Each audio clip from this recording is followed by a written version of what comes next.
শামসুর রহমানের কবিতা সৌন্দর্য বিচার। কবিতাটি আবৃত্তি করছি আমি, মোহাম্মদ সিরাজুল আরেফিন নীল।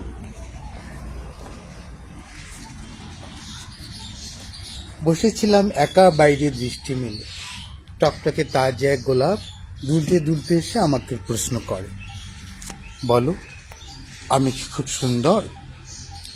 আমি ফুটন্ত গোলাপের সুঘ্রাণে বলি, তোমার সৌন্দর্য তো ভুবন খ্যাত। এক চিলতে বারান্দায় ঝুঁকে থাকা গাছের পাতা চিল মিলিয়ে শোধায়, শোনো তুমি কি সুন্দর বলবে আমাকে? আমি তার সজীব সবুজ আভার উদ্দেশ্যে বলি নির্দ্বিধায়, তোমাকে আমি সুন্দর বলেই জানি। নিজের শরীরের অপরূপ রং ছড়িয়ে সারা ঘরে সুর ছড়িয়ে প্রশ্ন করে এক পাখি, আমার সৌন্দর্যের কদর করো তুমি? আমি তার চোখে চোখ রেখে স্বপ্নাচ্ছন্ন স্বরে বলি, তোমার সৌন্দর্যের বয়ান আমি আমার কবিতায় ছন্দবদ্ধ করেছি। দূর আকাশে নক্ষত্র জল জল করতে করতে আমাকে জিজ্ঞেস করে, আমার রূপের স্বীকৃতিকে দাও তুমি মানব?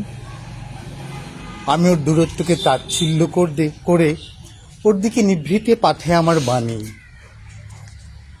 কে আছে এমন যে তোমার রূপ অস্বীকার করবে? অনন্তরোরা স্বরের ঐক্যতান সাজিয়ে প্রশ্ন করে, কে সবচেয়ে বেশি সুন্দর?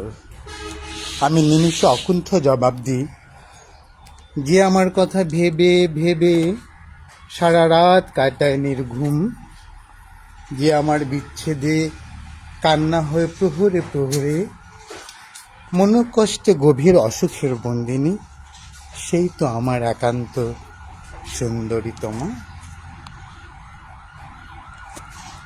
ধন্যবাদ সবাইকে, শুভ সকাল সবাইকে।